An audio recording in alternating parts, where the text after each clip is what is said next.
Hey everybody, welcome back to Video Game So today I got a fun and exciting episode for you guys today because it is a follow-up to Monday's video on play emulation being added into Teknoparrot, because over the last week you've gotten a lot of improvements to the emulator. There's even been an update since that first Monday video. So what I'm going to do today is go over how to get this all set up, because trust me, it is a little bit tricky and it's completely different than basically any other game on Teknoparrot in part, and I know a lot of people have been having issues actually getting this to run, so that's what I'm going to do today.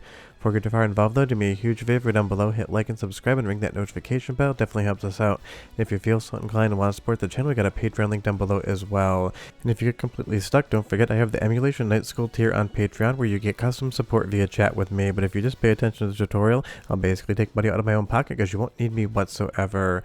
But honestly, Namco 246 and variant emulation support in Teknoparrot is a ton of fun, and it does make it that much easier to actually play the games. Now do be aware that this emulation isn't complete yet. Some games are going to run near to perfectly, other games are going to have some graphical glitches or some hitching going on, so this is not finalized work. It is just taking an emulator that can be very tricky to use and wrapping it up in the Teknoparrot front end and back end, so you're going to be able to get games running quicker, you're going to be able to enable the controls and bind anything you want a lot easier, and you just basically have all the quality of life comforts and features that something like Teknoparrot brings to the table. And honestly, because there are some decent arcade exclusives on the Namco 246 and variants as well, you're going to get a lot of games that you just can't pop into your PlayStation 2. Something like Wangan Midnight tuned here on play emulation is so much fun, and it is basically where this franchise kind of gets its start, so it's going to be a ton of fun to play here once we actually get it set up on your system, so just make sure you don't skip around. I want you to succeed. So if we take a look at the documents folder, this is where a lot of the play emulation files are going to live, and this is the first thing that trips people up, because you do need to point it to the zip file to be able to execute the game. Once you install the Teknoparrot update, it's going to bring down play, and it's going to create this folder within your documents folder. You'll see here I have all of the different assets and folders that would be needed to run games in play. And if you're not familiar, play is just another PlayStation 2 emulator that basically focuses on arcades. You're going to see a folder called Arcade ROMs. This is where we're going to be putting all of the different games as well as the CHD hard drive files to actually be able to emulate and execute these games.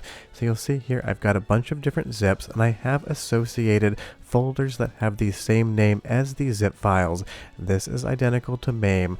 Whatever folder you're using for an actual zip needs to be named exactly the same as that zip file, or else the CHD will not be found. So you'll see here something like Tekken4.zip. I have a folder also called Tekken4. You don't need .zip in the folder name, just make sure you have the folder be the same as the zip file before the .zip, and you'll put the CHD file in here. The name on that is going to be whatever you find it when you download it. Can't really help you with that, but otherwise that's kind of how the file structure works. If you don't have this correct, it's just going to yell at you and say you can't find the CHD. So make sure, again, whatever the zip file for the game you're running is called, create a folder with that exact same name, and then put the CHD file for that game inside of that folder. That way when you run these games on Teknoparrot, all the files will be tracked down, all of the file pathing will be correct, and then it'll execute the game and get you into it and start playing from there. So if you see that can't find CHD error, it means that that folder structure isn't correct as I just showed it to you. And as we jump into something like Tekken 4 here, everything is working, but just getting the game running is only half the battle. We still have to go through a lot of the different control calibration options, and it's going to be different depending on if you're playing a racing game, a fighting game, or a light gun game. So I'm going to go over those all specifically in this video, because some games, once you bind the controls, you just jump in and play something like Tekken 4 here. Other games like Time Crisis 3 or Vampire Knight, you're going to have to calibrate your aim in the test menu before you're actually going to get any sort of decent aim, and it can be relatively tricky. But jumping back over to that file folder again, I'm just going to show you this one more time because this always gets people. VPN1 CD0 means nothing, but we know it's matched with Vampire Knight based upon the files that we were obtaining. So all we need to do is go ahead and create a new folder and call it vnight. Again, don't add in the .zip to the folder or else this will not work. You just need the name of the file before the file extension. So you create a new folder, you type in vnight right here, and then you just move the CHD into something like that folder, and then you go ahead and hit play on the game and you'll be jumping in. And this is your first soundtrack sample, just so you know that the sound emulation isn't perfect, but come back because I'm going to teach you the second half in a bit.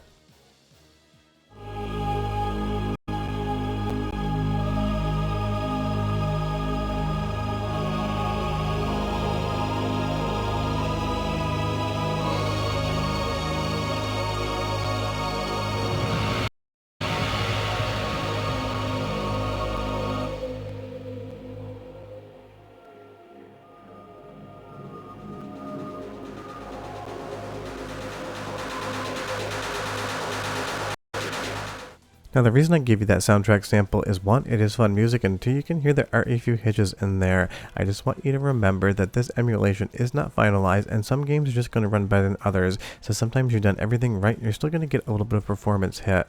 Now to add these games to Teknoparrot, first make sure your Teknoparrot's fully updated. If it tells you to update, it's going to say it here. Make sure you go ahead and do that, but obviously I already have. Then you're going to hit add game and type in or search for whatever game you want. In this instance, Vampire Knight, which I just showed you. Once you select that game, you'll go ahead and hit add game like you would on any other Teknoparrot game installation. If you need a tutorial for Teknoparrot outside of Play Emulation, I will leave a link in the description below as well. You're going to go ahead and hit game settings, and the executable for all of the Namco 246 games are going to be these zip files. So if we go into the game executable window here and left click, it's going to bring us to documents, play data files, and arcade ROMs, but you need to navigate to it first. It'll remember it from there, and then we'll select that vnight.zip that we just dealt with in the previous scene.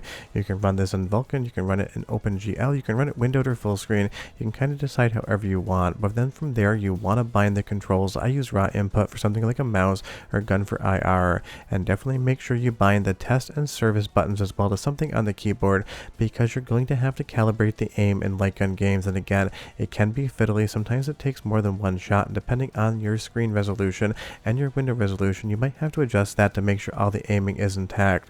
When you jump into the game, go ahead and hit test, go down to IO test, and you'll see gun initialize here. Hit that and do something like hit the foot pedal that you bound for Time Crisis 3, and then you're going to be able to go ahead and aim at that square right in the middle, that little crosshair. If your aim is off, make sure you just keep doing it until you get everything correct. That way you're going to be able to play the light gun games, because that always trips people up. And this is the segue to the second soundtrack sample, 45 seconds, and I'll be right back with fighting games. Here they come. 5 maybe? No, I'd say 7. What do you think you're doing here? This is a restricted area. Stop right there! Oh my god!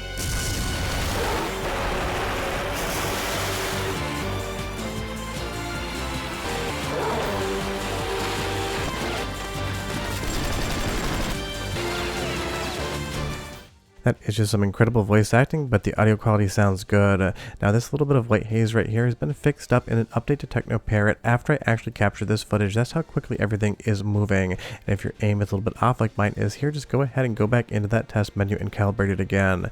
But let's get a fighting game bound controller wise and installed. I'm going to go over this whole folder structure one more time, because 99 out of 100 times that people can't get these things to run is because of that. If you download the file more than once, make sure you remove any numbers and brackets. So you'll see here we have the Bloody Roar 3 CHD file, and we also have the zip file. So we're going to go ahead one more time and make a folder with the same name as the zip, and then we're just going to go ahead and move that CHD file into it.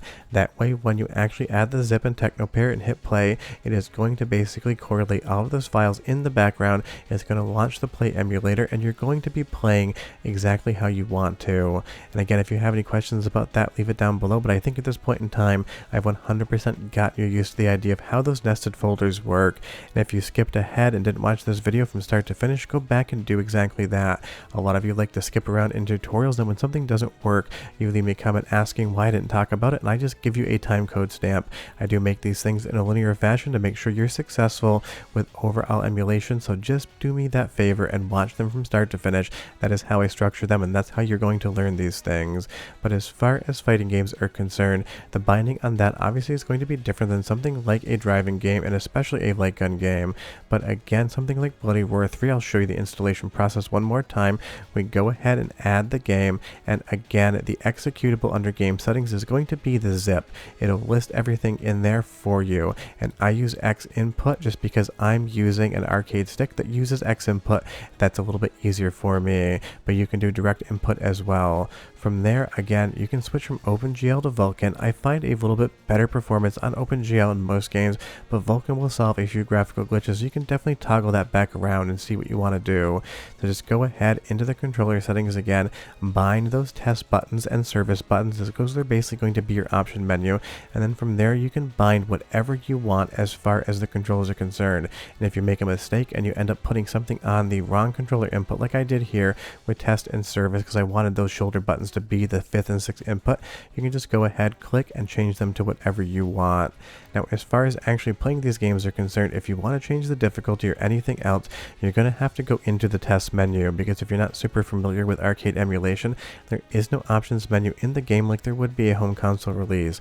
Absolutely everything is done from the test menu. So make sure you bind that test menu button and bind it to something that you can't accidentally hit, because if you hit it, the game is going to stop and you're going to have to restart it from the beginning, because it's basically like turning the console off as far as your progress is concerned. You'll see here after this KO, we're going to go into the next match, and then suddenly a new menu is going to appear. That's just me hitting the test menu, and that is where all of the changes to the difficulty, to the blood settings, to everything else are going to come in. Now on Bloody Roar 3, this menu, at least in this version of it, has a little bit of corruption, but you can definitely see what you're looking at. So if you go into game options, difficulty, everything in yellow is going to be the stock settings. You kind of have to stare a little bit to see what you're getting here, but if you just count your inputs, you'll be totally fine. And you can see here blood effect on or off.